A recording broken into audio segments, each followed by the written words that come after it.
샬롬 반갑습니다, 여러분. 예수님 이름으로 오늘 이 예배에 참석하신 모든 분들을 축복합니다. 우리가 매일 예배를 드릴 때마다 이게 오늘 마지막 예배가 될 수도 있겠구나. 내 개인의 종말이 오든지 또 주님이 또 우리가 공중 강림을 하시든지 맞이할 수 있는 준비된 자가 되기를 정말 진심으로 축복합니다. 네, 우리가 그리스도의 신부로서 준비된다는 가장 아름다운 덕목은 뭔가 아무리 성경을 읽어봐도 주님께서 우리에게 요구하시는 게 그거더라고요. 사랑, 하나님 사랑, 그리고 이웃 사랑. 제가 오늘 10계명을 한번 이렇게 쭉 살펴봤어요. 살펴봤더니 하나님과 관계에 대한 거는 보다 사랑과 관계된 게 더 많더라고요. 우리가 눈에 보이지 않는 하나님 사랑한다고 고백할 수는 있죠. 근데 하나님께서는 증거를 보이라고 우리에게 증거를 요구하시더라고요. 증명. 그게 바로 내 옆에 있는 이웃이더라고요. 그들을 어떻게 대하는지. 그게 하나님의 우리 사랑을 보시는 방법인 것 같아요. 자, 우리 하나님 말씀은 오늘 볼 말씀은 잠시만요. 디모데전서 3장 말씀이에요. 3장 말씀을 보면은 3장 말씀을 보면 목사님들에 대한 장로, 감독, 목사님들에 대한 그 자격과 또 교회에서 또 함께 목사님의 좌우에서 사명을 감당하는 우리 또 섬기는 직분자들이 있잖아요. 목사님 사명을 잘 감당할 수 있도록 또 교회에 몸을 이렇게 세우면서 나아갈 수 있는 집사님들을 세우라고 했습니다. 그래서 거기에 대해서 자격에 대해서 이렇게 쭉 나와 있어요. 오늘 부분을 짧게 그냥 짤막하게 우리가 좀 보도록 하겠습니다. 자, 한번 볼까요? 3장 1절부터 한번 보겠습니다. 자, 3장 전체 말씀을 읽을 텐데요. 우리 다 함께 읽을게요. 시작. 만일 어떤 사람이 감독의 직분을 원하면 그가 선한 일을 사모한다는 그 말은 참되도다. 그러므로 감독은 비난받을 일이 없어야 하고 한 아내의 남편이어야 하며 절제하고 신중하며 예의 바르고 대접하기에 힘쓰며 가르치기를 잘하고 술을 즐기지 아니하며 구타하지 아니하고 더러운 이익을 탐내지 아니하며 오직 관대하고 다투지 아니하며 탐욕스럽지 아니하고 자기 집안을 잘 다스려서 온전한 위엄으로 자기 자녀들을 순종케 하는 사람이어야 하리라. 사람이 자기 집안을 다스릴 줄 모르면 어떻게 그가 하나님의 교회를 돌볼 수 있으리요. 초신자여서도 아니 되나니 이는 그가 교만으로 높아져 마귀의 정죄함으로 빠질까 함이라.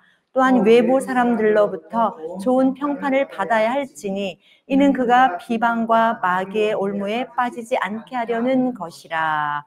여기까지 일단 끊고요. 자, 그 다음에 목사님 혼자서는 교회를 세워나갈 수가 없죠. 양들을 돌볼 수가 없어요. 그래서 집사님들을 세우게 했습니다.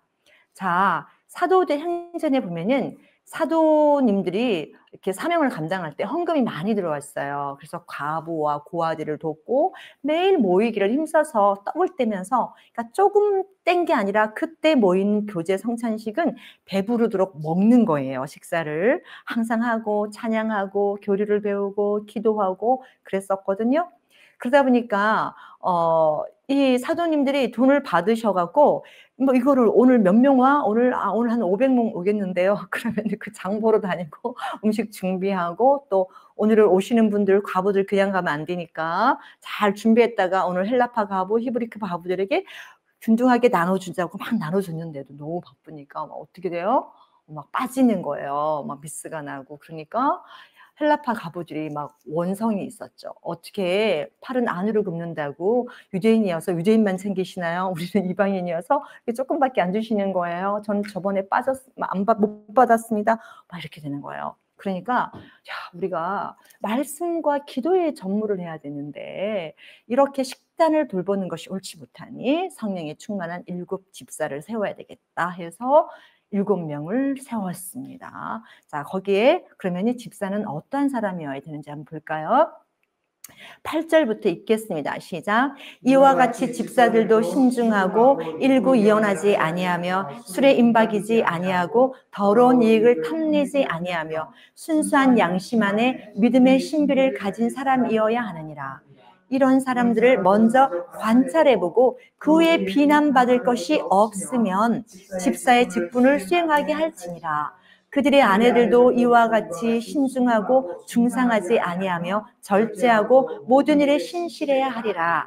집사들은 한 아내의 남편으로서 자신의 자녀와 집안을 잘 다스려야 할지니라.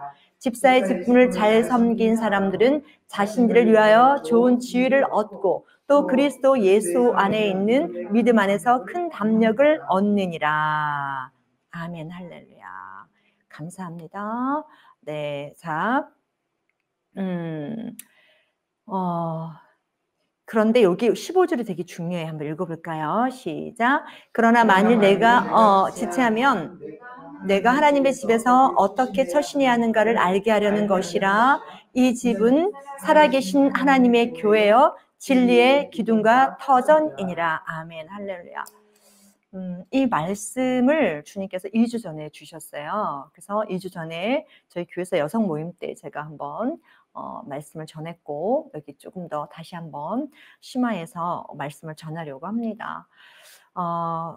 우리가 이렇게 보면은 하나님의 교회를 이거 그냥 하나님의 교회 별거 아니야. 천상의 교회가 진짜 교회지. 하나님의 교회 요즘 많이 변질되고 뭐 썩었고 말씀도 없고 막 이렇게 하면서 하나님의 교회를 굉장히 겸하거나 또 아니면은 아무것도 아닌 것으로 보면 그런 메시지들이 요즘 막 나오니까 어떻게 됐냐면은 나 그럼 교회 안 갈래. 유튜브에 설교 좋은 거 많던데 나 그거 그냥 뽑아서 들을래. 이렇게 하시면서 들으시는 분들이 좀 계시더라고요. 그 다음에 또 어떤 경우가 있냐면은 나는 유튜브 설교도 싫어. 그냥 하나님 말씀 주신 게 이게 온전하니까 나 말씀만 읽으면서 집에서 혼자 예배하면서 그냥 있을래. 그러면서 집에서 혼자서 예배하고 성경만 읽으면서 있어요. 자, 그런데 정말 놀랍게도 이 교회를 누가 주셨어요? 15절에 보니까 자, 디모데에게 바울이 디모데를 이제 세웠죠. 직분자를 세우고 이제 훈련을 해서 바울이 성경을 보니까 본인이 디모데의 영적 아비라고 말을 합니다. 자, 그렇게 디모데가 디모데는 사실 하프는 유대인이고 하프는 누구예요? 이방인이죠. 이렇게 혼혈이에요. 자, 어머니가 헬라인이고 아버지가 헬라인이죠. 자, 그렇게 해서 이렇게 이제 예수님을 믿게 된 하나님의 아들인데 그 바울의 전도 여행 때 만났던 아들이에요. 그래서 양육을 하고 이렇게 교회의 감독으로 목회자로 세웠습니다. 자, 그런데 내가 속히 내게 가기를 바라면서 이것들을 쓰느라 떨어져 있는 거죠. 근데 내가 만약에 지체하면 너가 하나님의 집에서 세우신 이 교회에서 너가 맡겨진 이 사명을 감당함에 있어서 어떻게 감당해야 되는지 알게 하려고 이렇게 편지를 미리 써서 보냈다고 말씀을 하세요. 그러니까 우리가 이렇게 성도들이 모이는 이 예배, 주일날 모이고 수요일도 모이고 함께 기도하고 전도도 하고 말씀 듣고 사랑하고 교제하고 때로는 우리 안에서 연약함이 드러나서 서로 깎이기도 하고 용서해야 되고 그러면서 내 자신을 돌아보면서 내가 아직도 용서하지 못하는 부분이 있구나. 아직도 내가 교만한 부분이 있구나. 이런 부분들을 막 느끼면서 회개하면서 우리가 서로 자라나는 거거든요. 이게 하나님의 교회가 쭉 작은 모습으로 바라보면은 이 가정하고 너무 비슷한 거예요. 아빠, 엄마가 계시고 자녀들이 있습니다. 지금은 이제 한 자녀, 두 자녀가 많은데 저만 해도 가족들이 되게 많았어요. 저는 무려 한 달새에서 하나가 모자른 11명 가족이었어요. 엄마, 아빠까지 포함해서 9남매였거든요.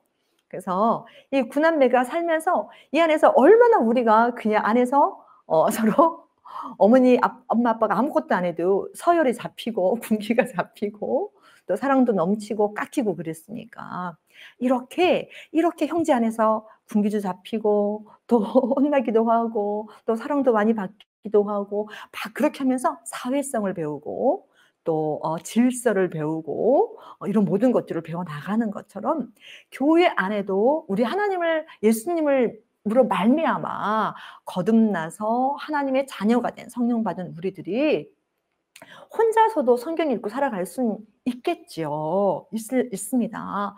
그러나 주님께서 교회를 주시고 이 양들을 양우리 안에 넣으시고 거기에 한 목양자를 보내서 내 양을 치라라고 부탁을 하셨다는 거예요. 자, 그러면은 왜 부탁을 하셨을까? 자, 사실은 양들은 우리 양을 한번 특성을 살펴볼게요. 여러분 양 좋아하시죠? 제 목사님 양 그림 하나 저 냉장고에 붙어 있는 거 갖다 주시겠습니까? 양의 눈을 보면은 얼마나 순수한지 몰라. 우리 여기 계시는 우리 성도님들 눈처럼 너무 맑아. 순수하고 세상도 모르는 것 같이 보이는 그런 맑은 눈을 가진 눈이신데 우리 제 화면에도 보이는 우리 성도님들 눈처럼 제 화면에 세 분이 보이십니다. 네, 눈처럼 너무 밝죠. 이 눈 한번 보세요. 양의 눈. 얼마나 이게 각도를 돌려볼게요. 뒤에서 양이 지금 멀리 어디 가서 맛있는 거 먹어보겠다고 우리를 떠나서 숲을 지나서 늑대가 있는 곳으로 사자가 있는 곳으로 뱀이 있는 깊은 숲속으로 들어가 버렸어요. 그리고는 이 표정 보세요. 여기가 어디지? 여기가 어디지? 그러고 있는데 뒤에서 누가 달려와요? 우리 목자이신 예수님께서 뛰어와서 이 잃어버린 양 한 마리를 찾으려고 정신없이 뛰어오고 계십니다. 아무것도 몰라요. 여기에 늑대가 확 와버리면 어떻게 될까요? 그냥 잡아먹히겠죠. 호랑이가 오면 그냥 잡아먹겠죠. 어린 양이잖아요. 순양이면 한 1, 2분은 방어하다가 잡아먹힐 거예요. 그런데 어린 양은 방어할 능력이 하나도 없어요. 뿔도 없어요. 걸음도 빠르지 못합니다. 비탈길도 올라가지 못해요. 그래서 하나님께서는 우리를 양이라고 표현을 하시고 예수님이 베드로의 또 제자들이 그때 모였을 때 세 분의 제자들이 계셨죠. 요한복음 마지막 장에 보면 내 양을 먹이라, 내 양을 치라, 내 양을 먹이라고 부탁을 하셨습니다.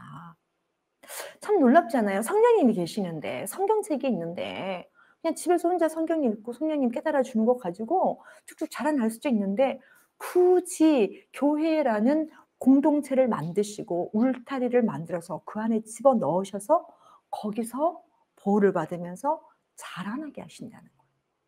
그래서 사실은 여기 성경에 보니까 나와 있는데 너무 놀라워요. 하나님의 집에서 어떻게 처신해야 하는가를 알게 하라는 교회를 하나님의 집이라고 했습니다. 우리 에베소서 한번 찾아볼까요?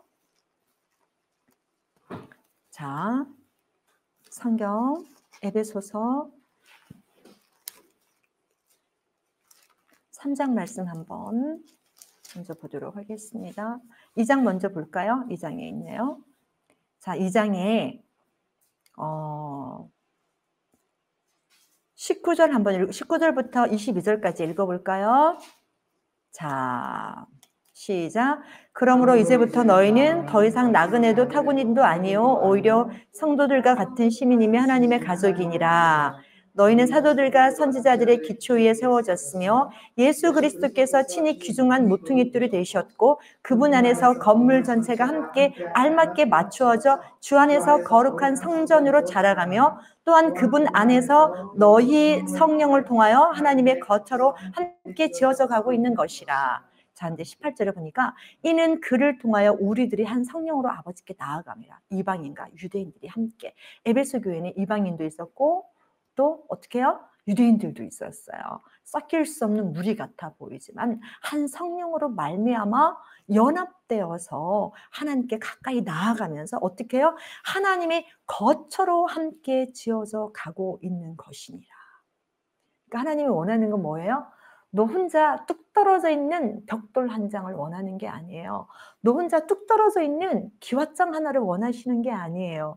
하나님이 거하시는 거처, 믿음의 공동체, 하나님이 거하시는 성전이라고 나와 있어요. 그걸로 지어져 가는 교회가 되라. 건물을 얘기하는 게 아니에요. 저희 교회는 건물이 없습니다. 그쵸? 시간당 얼마 주고 12년째 지금도 정부 건물을 빌려 쓰고 있어요. 그런데 우리는 거기 모여서 교회라고 합니다. 교회 드리는 장소는 교회당이라고 해요. 그런데 우리는 주생명선교교회라고 합니다. 우리가 주생명선교교회라고 말을 할 때는 그게 교회의 건물을 우리는 전혀 떠올리지 않죠. 우리는 누구를 떠올립니까? 우리 모여있는 한 사람 한 사람 한 사람을 떠올리면서 우리는 교회라고 하는 것입니다. 그러니까 혼자 뚝 떨어져 있으면, 이렇게 어린 양처럼 혼자 뚝 떨어져 있으면은 누구의 밥이 돼요? 기다리고 있는 거예요. 마귀가, 사탄으로. 광명의 천사를 위장한 천사로도 속일 수도 있고, 또 뭐예요? 늑대가 나타나서, 곰이 나타나서 확 잡아서 낚아채 갈 수가 있는 것입니다. 또 하나는 교회를 뭘로 했냐면은 성령으로 말미암아 불이 활활 타고 있는 장작불로 비유하고 있습니다. 그렇죠? 이 불을 사실 꺼뜨리면 안 되는데, 이 장작불로 되어 있는데, 나는 가만 생각하니까 옆에 있는 장작은 요만해. 나뭇가지 요만한 거 타고 있어. 근데 나는 생각하니까 이따만한 장작이, 이만한 장작. 그러니까 이만한 장작이 막 타고 있는데 옆에 이제 얼마 안 된 초신자 나뭇가지 같은 애가 와서 나한테 의지해서 불을 태워서 막 타고 있단 말이에요.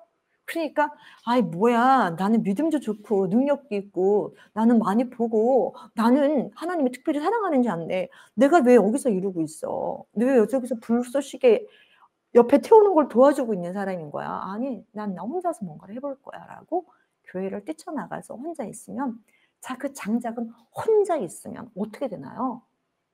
금세 꺼져버리고 말입니다. 그리고 연기가 훅 나고 말아요. 너무 놀랍게도 하나님의 교회도 장작더미와 같더라고요. 이게 하나가 있고 두 개가 있고 세 개가 있고 네 개가 붙어 있으면 있을수록 더 큰 불이 돼서 확 흘러타면 웬만한 가랑비에도 그 장작불은 꺼지지가 않더라고요. 놀랍죠? 네, 여기 보니까 너희는 사도들과 선지자들의 기초 위에 세워졌다고 했는데 누구예요? 사도들, 선지자들은 어디까지였죠? 침례 요한까지 선지자로 보고 있습니다. 그 다음부터는 사도들이 세워졌죠. 그런데 우리가 주님께서 오늘 정확한 걸 제게 오늘 보여주셔서 여러분 나눠드리겠습니다. 여러분 신사도라는 거 아시죠? 지금도 하나님이 나타나셔서 나에게 사도권을 줘서 사도가 되어서, 그러니까 사도가 되니까 뭐예요? 처음엔 사도요, 선지자요, 그 다음 또 뭐예요? 복음을 전하는 자요, 뭐 장로요, 뭐 나오니까 내가 목사님 위에요. 그러니까 내 명령을 들어야 돼요. 내가 가르치는 걸 목사님이 받으셔야 됩니다. 왜냐하면 저는 사도니까요, 저는 선지자니까요. 이렇게 말하시는 분이 있으시더라고요. 우리는 그걸 보고 신사도라고 하죠. 교회에서는 철저히 이단으로 정죄하는. 자, 그런데 성경 말씀에 보면 만약에 지금도 사도 직분을 맡아서 사도권을 받은 사람이 있다면 요한계시록의 말씀은 성경이 틀린 거예요. 왜? 우리 요한계시록 한번 읽어볼까요?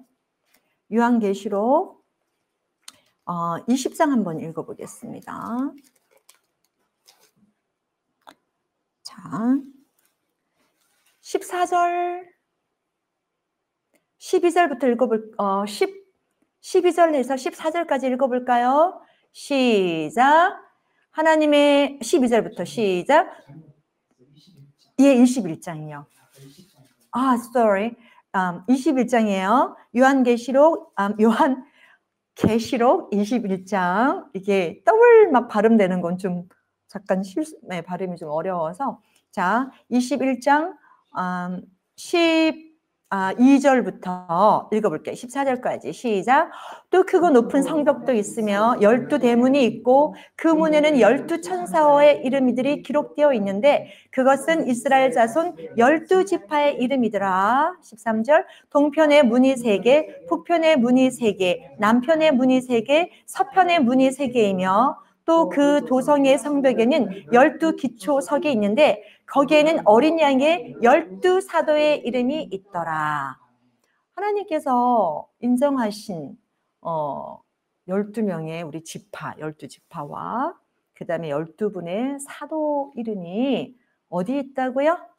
네, 도성의 성벽에 12 기초석이 밑에 성벽 밑에 있거든요. 그 성벽 밑에 기초석에 그분들의 이름이 있습니다.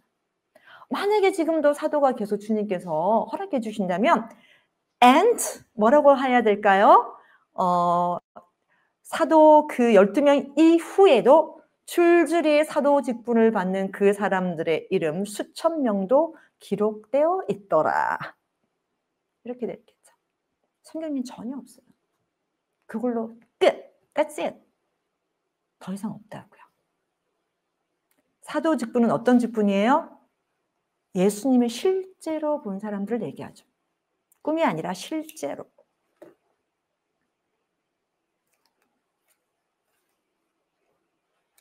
또 실제로 봤다고 사도 직분을 주시느냐? 안 주시죠. 지금은 뭐예요? 사도에게 부탁하셨어요. 너가 복음을 전해서 사도를 삼는 것이 아니라 무엇을 삼으라고 그러셨죠? 마태복음 한번 볼까요? 자, 성경에 있는 말씀만 해야 되겠죠? 제 얘기를 하면 안 될 거예요. 그죠? 필요한 얘기 성경에 있는 거 꺼내고 없는 거는 있는데도 나하고 생각과 틀려서 그거를 말하지 않으면 안 되겠죠. 마태복음 28장 19절에서 20절까지 읽어볼까요? 시작! 그러므로 너희는 가서 모든 민족들을 가르치고 아버지와 아들과 성령의 이름으로 침례를 주며 내가 너희에게 명령한 모든 것을 가르쳐 지키게 하라. 보라, 내가 세상 끝까지 너희와 항상 함께 있으리라고 하시더라. 네, 사도들에게 말씀하셨어요. 어떻게 해요? 내가 가르친 모든 것들을 가르쳐주고 침례를 주고 이 말씀을 지키게 하라. 이걸 보고 우리는 뭐라 그래요? 제자 삼는다라고 얘기를 합니다. 여러분, 디모데가 디도가 얼마나 놀라운 분이에요. 아볼로가, 그쵸? 그분들이 직분이 뭐였게요? 그 놀라운 분들이 사도가 아니었습니다. 뭐였어요? 여기 나오잖아. 감독 직분을 맡은 거예요. 가르치고 교회를 다스리는 자로. 그러니까 교회를 다스리는 자로 이 직분을 세웠단 말이에요. 이게 얼마나 귀한 직분이에요. 교회를 다스리는 직분. 다시 디모데전서 3장으로 가겠습니다. 5절에 보니까 사람이 자기 집안을 다스릴 줄 모르면 어떻게 그가 하나님의 교회를 돌볼 수 있으리요. 하나님의 교회를 돌보는 직분이 뭐예요? 감독이라는 거예요. 자, 그런데 여기 보니까 이렇게 나와요. 초신자여서도 아니 된다. 이는 그가 교만으로 높아져 마귀의 정죄함으로 빠질감이라. 제가 예전에도 한번 고백을 한 적이 있는데 제가 이렇게 예수님을 실제로 뵙고 지금 이제 거의 많은 시간이 흘렀어요. 한 14년 지났나요? 더 지났네요. 17년 가까이 지났는데 어제 일처럼 항상 생생하지만 제가 그렇게 충만하게 주님을 만나고 항상 주님과 함께 있으면서 지내는 그 시간을 보내면서도 나중에 시간이 고백해서 제가 딱 생각을 해보니까 얼마 전에 내가 그때 은혜도 많았지만 내 안에 교만도 넘쳤구나. 그 생각이 들더라고요. 제가 얼마나 교만했냐면 그때는 제가 교만한 줄도 몰랐어요. 충만한 줄 알았지. 성령으로 주님을 직접 뵙고 음성도 계속 듣고 주님이 새벽 1시면 깨워서 사랑하는 딸아 나하고 대화하자. 그럼 대화하면 새벽 4시까지 대화하고 그랬으니까. 그리고 주님이 언약한 거 100%다 이루어졌거든요. 지금까지 모든 게. 자, 그랬는데 제 마음 안에 어떤 마음이 있었냐면 이게 영적으로 너무 이렇게 강하게 확 은혜가 들어오다 보니까 사람들하고 얘기하면 나는 하나님 얘기만 하고 성령 얘기만 하고 예수님 얘기만 천국 얘기만 하는 거. 그렇게 살아갖고는 천국 못 가. 그렇게 살으면 휴가 못 받아. 큰일 난다니까. 그렇게 살면 안 돼. 제가 막 안타까워서 막 소리를 지르는 거야. 외치고. 근데 목사님 설교하셨잖아요. 칭의에서 그 다음날 성화가 완성되지 않는다고. 거듭난 어린 아기가 그 다음날 장성호 어른이 돼서 엄마 젖 한 번 쫙 빨고 그 다음날 25이 됐어. 아니라니까. 똥 싸는 시간도 있고 젖을 먹어야 하고 또 뭘 먹어요? 밥도 먹어야 죽도 먹어야 하고 밥도 먹다가 고기도 먹다가 주님 마음을 알아가는, 구원은 받았어도 성화가 되는 성화의 과정 중에 비바람이 치는 날도 있고 햇볕도 있고 여러분 씨름하는 날도 있고 때로는 주님을 원망하는 날도 있다가 넘어지기도 했다가 울다가 해결했다가 점점 여러분이 영적 근육이 단단해져 가면서 장성한 예수님의 분량에 이른다. 장성한 분량에 이른다. 뭐요? 시간이 필요하다. 시간이 걸린다. 그럼 내가 그때 좀 실수할 때 하나님께 버림받은 거예요? 아니라고요. 여러분 태어난 자녀 양육하면서 똥 싼다고. 자, 오늘부터는 밥그릇 깨끗이 먹고 설거지통에 갖다 넣어 했어. 근데 그 아이가 네 엄마 하다가 설거지통에 넣는다는 게 바닥에 떨어뜨렸어. 그래서 먹은 이유식이 바닥에 떨어졌어. 그때부터 내 자식 아닌 거예요. 너는 내 자식 아니고 너는 성화 안 돼. 너는 못 자라갈 거야. 판단하고 정죄하나요? 안 그러잖아요. 우리 주님이 그런 분이시라고요. 우리 하나님이 그런 성품이시라고요. 제가 예수님의 성품 하나 살펴보겠습니다.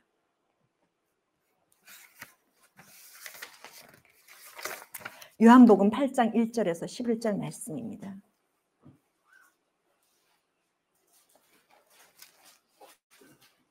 제가 오늘을 기도를 좀 많이 해야 되니까 오늘 메시지를 최대한 함축해서 하겠습니다. 요한복음 8장 1절에서 찾으셨나요? 다 찾으신 줄 믿고 우리 한번 보도록 하겠습니다. 자, 한번 볼까요? 시작.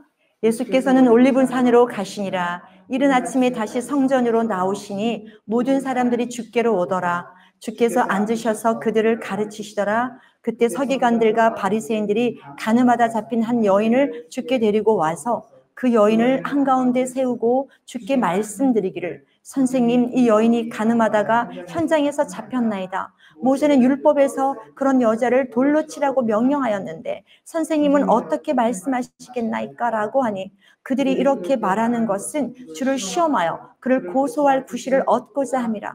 그러나 예수와께서 못 들은 채 하시고 몸을 굽혀 손가락으로 땅에다 쓰시더라. 그래도 그들이 계속해서 물으니 일어서시어 그들에게 말씀하시기를, 너희 중에 죄 없는 자가 먼저 그 여인에게 돌을 던지라고 하시더라. 그리고 다시 몸을 굽히시어 땅에다 쓰시니 그 말을 들은 자들은 양심의 가책을 받아 가장 늙은 자로부터 시작하여 맨 나중 사람까지 하나씩 자리를 뜨더라. 그리하여 예수와께서 혼자 남으시니 그 여인이 한가운데에 서 있더라. 예수와께서 일어서시어 그 여인 외에는 아무도 없는 것을 보시고 여인에게 말씀하시기를, 여인아, 너를 고소하던 자들이 어디 있느냐? 아무도 너를 정죄하지 않더냐고 하시니 그 여인이 말씀드리기를, 주여, 아무도 정죄하지 않았나이다 라고 하더라. 예수와께서 그녀에게 말씀하시기를, 나도 너를 정죄하지 않노라. 가라. 그리고 더 이상 죄를 짓지 말라고 하시더라. 우리가 율법으로 생각해보면, 하나님의 성품으로 바라보면 하나님은 정말 죄를 미워하시고 죄를 보면 돌격하시는 분이라고 나옵니다. 출애굽기에.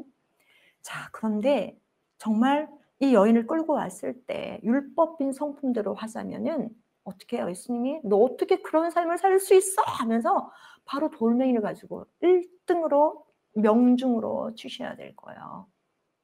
그런데 예수님은 그러지 않으셨어요. 이것이 우리가 하나님을 오해하는 부분이에요. 우리가 하나님의 성품을 너무나 많이 오해하고 있습니다. 하나님이 율법을 주신 것은 우리를 정죄해서 지옥에 보내려고 하신 게 아니에요. 율법을 주신 것은, 자, 이미 하나님은 아세요. 우리가 누구의 권세 아래 잡혔어요?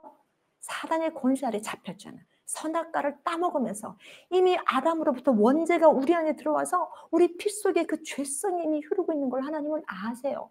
그래서 십계명을 주어도, 그죠? 거기에 세분화된 613가지를 세분화시켜서 그들이 만들었어도, 왜냐면 10가지가 너무 힘드니까 세분화를 시켰다고. 좀 더 정확하게 지켜보려고, 쉽게. 정확하게. 그랬는데 하나님은 아세요. 너희 몸엔 그 피에는 아담의 원죄, 죄성이 흐르고 있어. 내 아들 예수 그리스도가 이 땅에 와서 십자가에서 너희 죄를 해결해 주지 않는 한, 마귀의 머리를 박살내지 않는 한, 사망의 권세를 깨뜨리지 않는 한, 너희들이 몸부림치고 애를 쓰고 아무리 힘을 써도 이거는 못 지키는 걸 주님이 아시지만 주셨습니다. 지켜보고 노력해 보라고. 그리고 주님 우리는 안 됩니다라고 써낸다고 주님 앞에 항복하고 나오라고. 그러한 자들만이 예수님 보혈을 어떻게 해요? 귀한 것으로 알고 그 피에 씻길 수 있기 때문이에요. 복음을 우리가 전하러 다니지 않습니까? 토요일마다. 그쵸? 외칩니다. 그 많은 사람들에게 외치고 전도지를 매주마다 저희는 전해주고 하는데 정말 돌아오는 사람들이 많지는 않아. 있기는 있어요. 한두 명이라도 꼭 있거나 긍정적인 사람도 많이 만나요. 그런데 대부분의 너무나 많은 사람들은 그 자리에서 굴복하고 회개하고 엎드린 사람들이 없죠. 근데 호주는 인격적인 나라이기 때문에 땡큐하고 가져가기도 하고 아니면은 나는 이게 흥미가 없어 sorry 하고 거절하고, 아주 사단에 잡혀있는 사람들은 굉장히 싸납게 저희한테 돌격하다가 떠나가기도 하죠. 그런데 정말 우리가 알아야 될 것은 정말 도덕적인 사람, 내가 거룩하게 살았다고 믿고 있는 사람일수록 십계명을 갖다 놓고 당신은 죄인이라고 말할 때 I don't think so. 나는 별로 그런 것 같지는 않은데 나는 그런 대로 굉장히 어네스트한 사람이에요. 그런 사람들은 십자가의 복음을 아무리 가지고 앞에 줘도 귀한 줄을 몰라요. 마치 그쵸? 내가 지금 너무 덥고 내가 너무 지금 굶주렸고 내가 옷이 다 찢어졌고 너무 절박한 상황에 있을 때는 뭐예요? 그에게 뭔가를 주었을 때 그 물 한 잔이, 따뜻한 침자리가, 그치, 음식이 너무나 귀하지만 나는 배부르다고 생각하는 사람에게는 가지고 나 필요 없어. 똑같은 거야. 죄가 많은 곳에 은혜가 많다는 그 의미가, 내가 십계명이 나를 둘러보고, 그러니까 이렇게 살려고 노력했던 사람이겠죠. 그런데 안 된다는 것을 느끼는 그 마음이 은혜라는 거예요. 바리새인들은 열심히 애를 썼어요. 사실은 지키지 못했습니다. 그런데 하나님 앞에, 예수님 앞에 나가지를 않아요. 나는 할 수 없어. 나는 지킬 수가 없어요. 저는 죄인입니다. 아무래도 안 돼. 하나님 살려주세요. 예수님이 필요합니다. 하나님은 바리새인들에게도 그걸 원하셨거든요. 근데 바리새인들은 위선하는 거, 가식하는 거, 사실은 지키지 못하고 있었음에도 불구하고 본인 스스로 속고 있는 거야. 나는 지키고 있다고. 무엇으로만 했기 때문에? 심령 깊숙한 곳에 있는 자기 자신을, 그 교만을, 위선을 보지 못하고 자기는 철저하게 지키고 살고 있다. 나는 하나님 앞에 난 철저하게 지키고 살고 있다. 거기서 왜 그것이 작동을 했을까요? 바리새인들과 율법사들은, 대제사장들은. 바로 비교의식에 속는 거야. 비교. 내가 너랑 비교해보니까 나는 너보다 더 잘해. 그러니까 딱 뭐라 그래요? 나는 저들과 같지 아니하고, 나는 저 세리들과 같지 아니하고, 나는 저 창기들과 같지 아니하고, 나는 뭐예요? 이러하다, 이러하다, 이러하다, 이러하다라고 말을 해요. 1회에 2번 어떻게 해요? 금식하고 11조를 하고 아니스와 바카와 정말 구별하지 않아도 될 만큼의 작은 것까지도 나는 다 구별해서 11조를 드린다라고 자랑을 하는 거예요. 비교의식 속에서.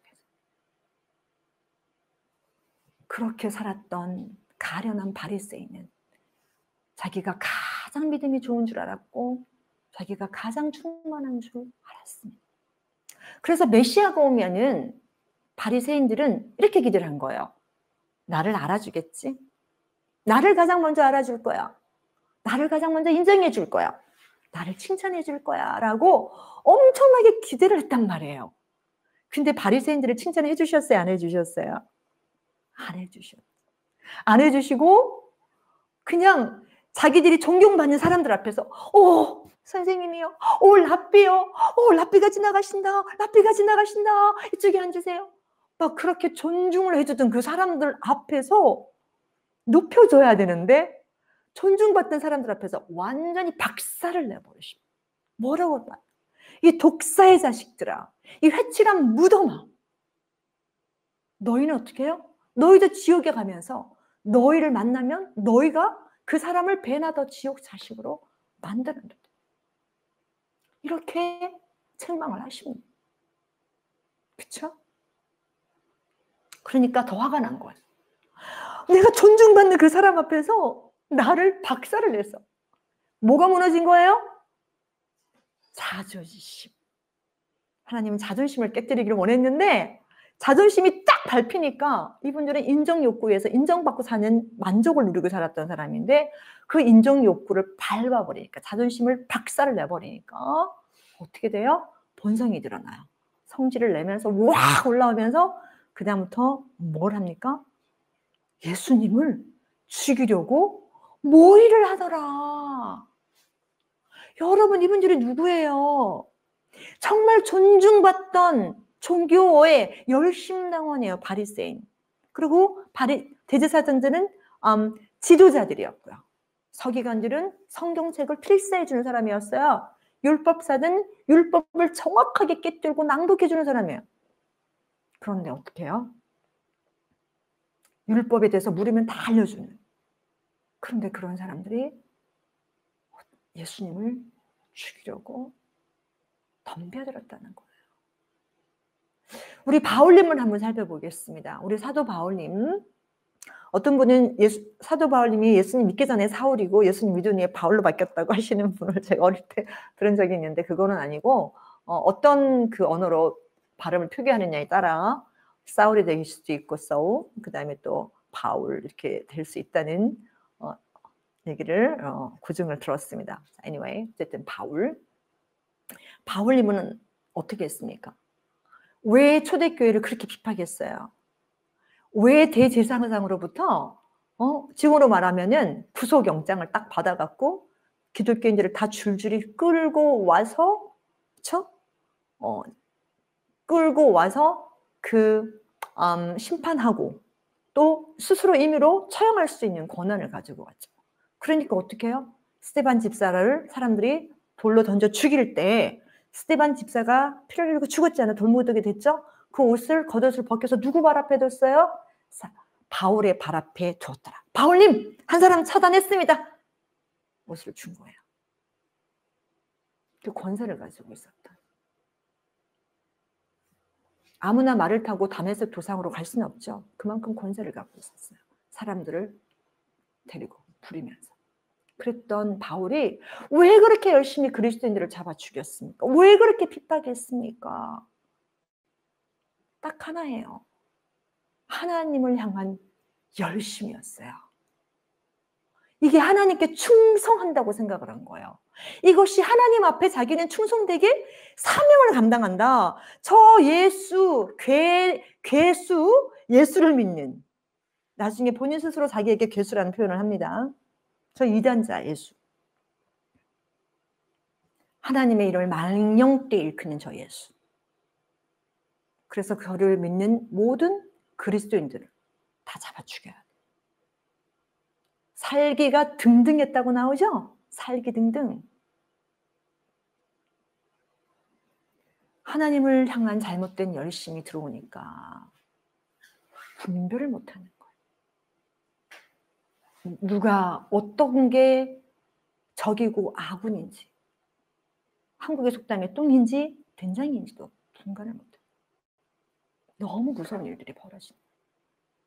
왜요? 가르침을 받아야 돼요. 왜 하나님이 감독을 세우셨습니까? 왜 지금 현재 목사님을 세우셨습니까? 우리를 일일 떠난 양이 혼자 떠나다니고 자의적으로 해석하고 자의적으로 뭔가를 해보게 때 낚아챔을 당할 수 있다는 걸 꼭 알아야 돼요. 교회 공동체 안에서 보호를 받고 교회 공동체 안에서 서로 너 보니까 이렇게 좀 문제가 있는 것 같아. 왜 이렇게 요즘 예배를 빠져요? 요즘 성경 읽고 있나요? 요즘 기도하시나요? 아니요. 주님께 매달리세요. 주님께 의탁하세요. 제가 경험했는데 주님께 부르시니까 주님 응답하시더라고. 주님을 한번 믿어보세요. 우리 성도들끼리 얼마나 많이 권면합니까? 왜? 은사가 다르거든. 하나님이 거하실 전으로 지어져 갈 때 어떤 분은 창문이 될 수 있고 어떤 분은 보이지는 않아.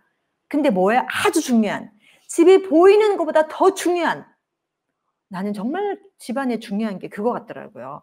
화장실 변기통 파이프. 그거 막히니까 진짜 곤란스럽대요. 근데 어떤 분은 묵묵히 화장실에 그 배수구가 되어서 그거를 내보내는 역할을 하고 푹 있는 분이 있어요. 그렇죠? 어떤 분은 뭐예요? 창문, 벽돌, 여러 가지가 마룻바닥, 별의별 역할을 다 가지고 교회 안에서 함께 모여서 그 사명을 감당하는 거예요. 성령 안에서 한 성령으로 연락되어 지어져 가느니라. 지어져 가느니라. 너 혼자 있으면 혼자 떨어져 있는 아직 돌멩이 하나야. 근데 들어와서 같이 지어져 가서 예수 하나님이 거할 성전으로 지어져 가는 이 믿음의, 사랑의, 소망의 공동체. 이 교회는 뭐로 지어졌다? 예수님이 핏값으로 세워진 교회라고 분명히 에베소서에 말씀했어요. 그런데 어떤 사람들은 이 교회를 무시하죠. 예수님의 핏값으로 세워진 교회. 교회 목사님 말씀이 많이 떨어져. 진리를 말하지 않아. 마지막 때를 말하지 않아 라고. 그런데 여러분, 어떤 분은 마지막 때를 말씀하지 않을 수는 있어요. 그래서 초창기에 오시는 분들을 그냥 예수 그리스도, 예수 내 구주 회개하세요, 성령 받으세요, 그 사역만 하시는 분일 수도 있어요. 사실 목사님들 중에는. 근데 어떤 분들은 좀 더 확장되어서 이제 우리는 주님 오심을 기다려야 됩니다. 우리 믿음으로 순교하면서 승리해야 됩니다. 우리 주님 오시면 곧 오실 거예요. 그러면서 그렇게 자라나도록 촉구하시는 목사님들도 계시더라고요. 목사님의 사명에 따라, 목사님의 분량에 따라 하나님께서 부어주신 목회의 방법이 다른 걸 저는 보았습니다. 어떤 교회는 오로지 성교만 외치는 교회가 있어. 교회인들이 너무 힘들어. 그 교회는 오자마자 다 선교해야 돼. 맨날 선교지 가야 되고, 송사님 후원하느라고 지갑 다 털어서 팔아서 계속 선교헌금 후원해야 되고. 그렇죠? 그 목사님은 그래요. 이 교회, 한국 교회 그냥 여기에 기둥받고 있는 목사님들 잘못된 거예요. 왜 안 나가? 왜 안 나가? 나가야지! 막 이러는 목사님도 계시죠? 성은 말씀 안 드리겠어요. 그분도 사실 귀하세요. 그분은 그걸 비전을 받았기 때문에 맨날 레이저, 청년들 몇만 명 나가야 돼, 나가야 돼. 적진을 뚫고 나가야 돼, 프론티어 사역해야 돼, 뭐 이러시는 분이 계시죠. 또 어떤 분은 무슨 소리야. 나는 예루살렘 사역이라고. 그래서 그 있는 지역에서 열심히 전도하고 복음 전하는 분이 계시죠. 예루살렘에서 하셔도, 유대 땅에서 하셔도, 사마리아에서 하셔도, 때로는 북한, 중동, 미들리스트까지 가서 목숨 내놓고 프론티어 사역까지, 그 땅끝이라고 그러죠. 정말 이스라엘까지, 땅끝까지 가서 전하셔도 하나님 주신 사명 감당하면은 상급은 같아요. 그래서 어떤 분은 1달란트일 수도 있고, 어떤 사람은 2달란트일 수도 있고, 어떤 사람은 5달란트일 수도 있습니다. 그러나 순종하여 충성되이 감당하만 하면 상급은 같다는 거예요. 상급은 똑같아. 말토시아도 안 틀려. 아셨죠? 믿음의 분량대로, 은사대로. 어떤 분은 그러시죠. 나는 복음을 많이 못 전하는데 나는 전도하는 방법이 나는 그리스도께 굴복하여 돌아오게 하는 이 사역을 나는 밥퍼로 하는 사람이죠. 밥. 그래서 맨날 밥차 끌고 가서 막 일주일에 그냥 1000명씩 밥 해 먹이시는 목사님 계시죠. 노숙자들에게. 그러면서 전도지 나눠주고 거기서 막 설교하셔. 거리에서. 제가 한번 한국 갔을 때 여의도 영등포를 갔는데, 제가 영등포에 살 게 있어서 어디 쇼핑센터 갔다가 나오는데 마이크가 쩌렁쩌렁 울리고 막 찬양을 하는 거예요. 보니까 어떤 분은 춤을 추시고 막 찬양을 하는데 차림새가 보통 차림새들이 아니에요. 계신 분들이 굉장히 겸손하게 옷을 입고 계시더라고요. 겸손한 옷으로.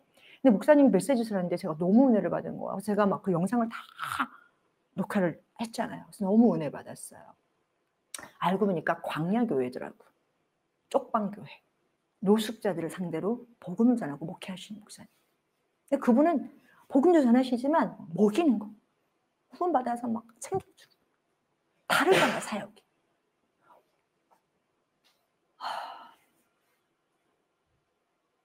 여러분, 우리가 하나님께서 주신 사명의 다름을 인정해야 됩니다. 근데 우리 부르심은 다 같잖아요. 죄인이 없고 율법에서 얼마나 큰 죄인인지를 보았고 예수님 앞에 굴복하여 나아가사는 내 죄를 용서해 주십시오. 저는 지옥으로 가는 것이 마땅합니다. 나는 용서받을 자격도 없습니다. 그 소중한 피를 나를 위해서는 쓰지 마세요. 저는 지옥이 제 자리입니다. 라고 할 만큼 뒹굴고 가슴 아프게 울고 몸부림치며 회개했던 적들 다 있지 않습니까? 우리가 그것 때문에 지금 은혜 받고 그것 때문에 지금까지 달려오지 않았습니까? 그리고 주님이 약속하신 대로 다시 오실 예수님 기다리고 또 내가 그 중간에 죽어도 다시 만날 우리가 본향에 가서 나를 기다리시는 예수님 만나고 하나님 뵙고 선진들을 뵈면서 갈 거잖아요. 그래서 우리가 이 땅에서 어떻게 살아요, 여러분 삶을? 이 바쁜 삶 속에서도 계속 주님께 집중하고 말씀 읽고 기도하고 세상 속에서 어려움을 당하고 집안들 가운데 정말 핍박을 당해도 예수님 때문에 침묵하고 눈물 삼키며 충고하며 견디며 그 영혼, 그 남편, 그 부모님 돌아오게 하려고 여러분 희생하고 견디고 남편이 돌아오게 하려고 여러분 밑맞으면서도 견디고 살고 있지 않아요? 그 한 사람 한 사람이 지금 얼마나 하나님 보시기에 아름답게 보시고 귀하게 보시는지를 모릅니다. 성화에서 칭의에서 성화까지 가는 기간이 있어요. 태어났으면 하나님의 자녀이고 생명책에 기록이 된 사람은 성경책에 보니까 어떻게 해요? 계시록의 13장에 보니까 생명책에 기록된 자들마다 어떻게 해요? 환난이 온다 할지라도 우상에게 경배하지 않더라라고 나와 있어요. 우리는 계시록까지 넘어가면 이게 너무 커지니까 하나님의 권한 안에 있겠지만 그렇죠? 우리는 그냥 오늘을 사는 거예요. 오늘 저녁에 주님이 오실 수 있겠구나. 그러면서 오늘 하루 내 자신을 돌아보고 저녁에 잠들기 전에 회개하고 내일 또 하나님 주님이 주신 힘으로 순종하며 살겠습니다. 하나님 이웃을 사랑하며 살겠습니다. 라고 사는 거. 우리가 그게 다예요. 데살로니가 교회에 이런 일이 있었어요. 주님 곧 오셔! 주님 곧 오신대! 직장 다니면 안 돼! 직장 그만둬! 일을 안 해. 그러니까 수입이 없죠? 교회 와서 교회 외에 헌금 들어온 걸로 교제에 따라 있잖아요. 식사가 있어서. 맨날 거기 가서 그걸 먹으면서 일을 만드는 거예요. 일을 만들어. 교회 분란을 만든다는 거예요. 이러고 있을 때가 아니라니까. 왜 이러고 있어? 왜 직장을 다녀? 왜 일을 해? 한 달 교회 나서 기도만 해야지. 왜 이러고 있어? 왜 이러고 있어? 계속 일만 만드는 거예요. 드럽네 밤내 하면서. 바울이 얼마나 크게 책망을 했는지 아시죠? 자, 우리 말씀 이거 마지막으로 보고 하겠습니다.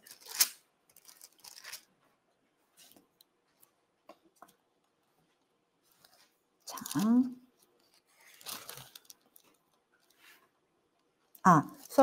제목 가지고요. 데살로니가예요. 데살로니가 제가 다시 찾겠습니다. 네.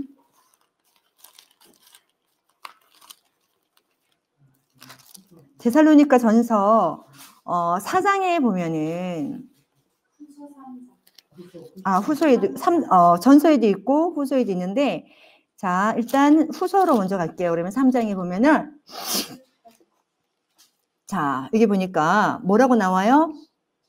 3장 10절에 한번 볼까요? 자 시작.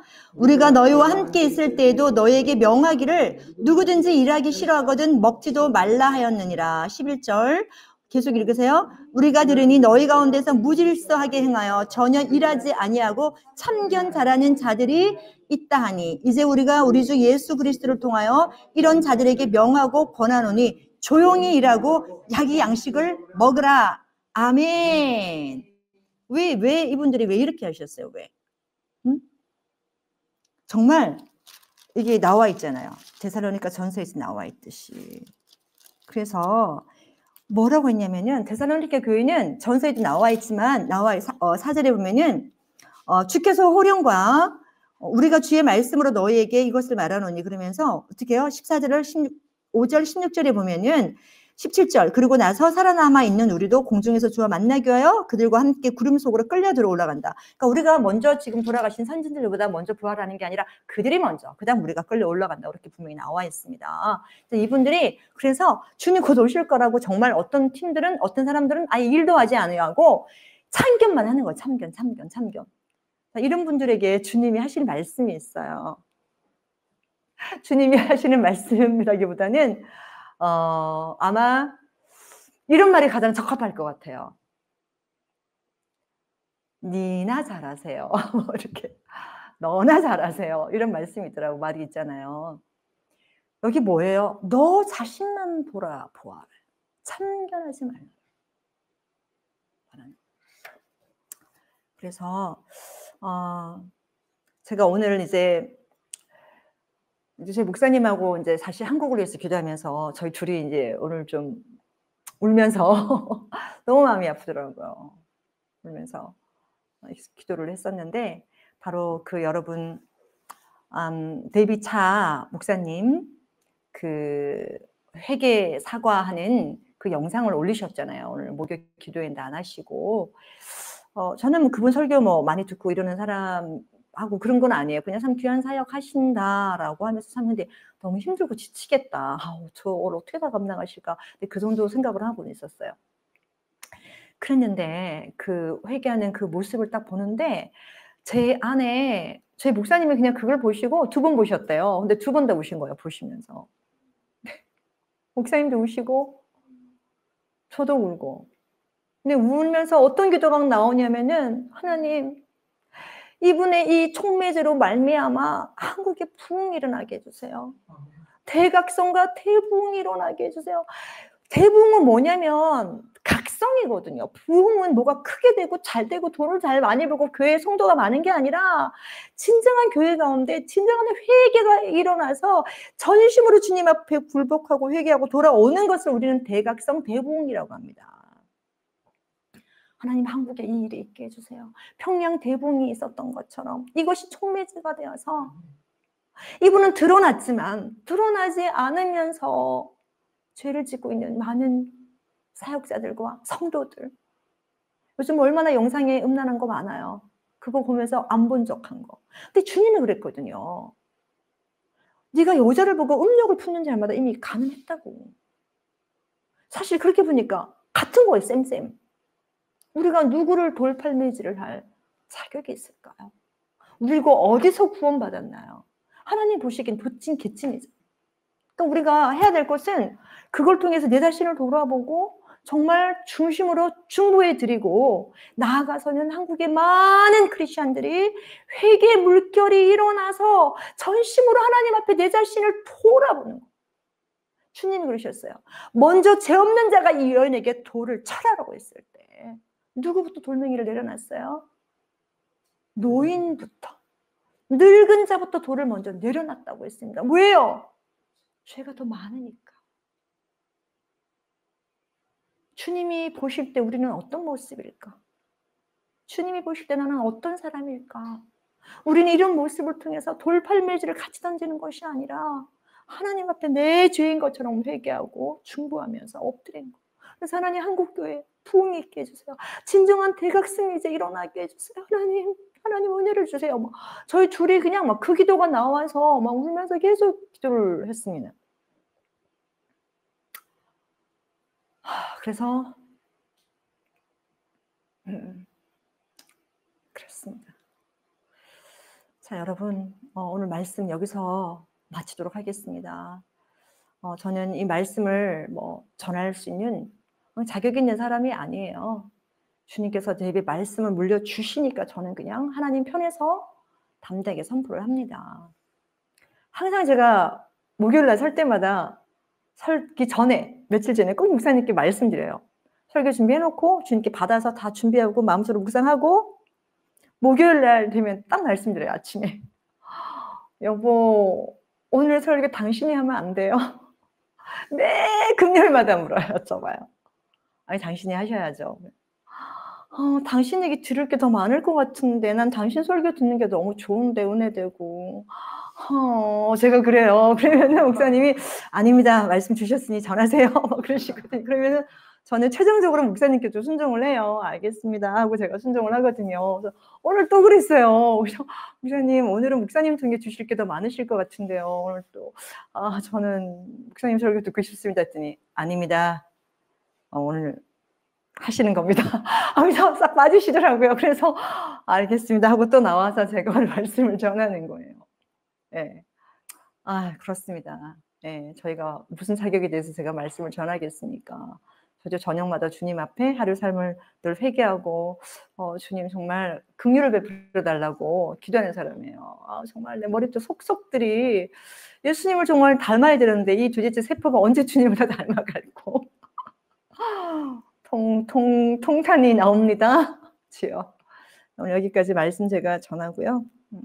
우리 하나님 앞에 우리 오늘 이번에 주님 앞에 우리 각자가 정말 기도하는 시간 됐으면 좋겠습니다. 저도 제 자리 돌아가서 기도하겠습니다. 우리는 역사상 가장 중요한 시점을 지나고 있습니다. 하나님께서는 하나님의 일을 하시기 전에 사람을 준비시키셨음을 우리가 알고 있습니다. 하나님 말씀은 마지막 때에 대추수, 대부흥의 때가 있다고 분명히 예언하고 있습니다. 아멘. 하나님의 말씀이 그대로 성취될 것을 믿습니다. 예레미야 눈물은 잠자는 교회와 영혼을 깨우기 위해 노력하고 있습니다. 이 가슴 뛰는 일에 함께 하길 원하시는 분은 카카오 채널로 연락 주시기 바랍니다. 당신은 위대한 하나님의 사람입니다.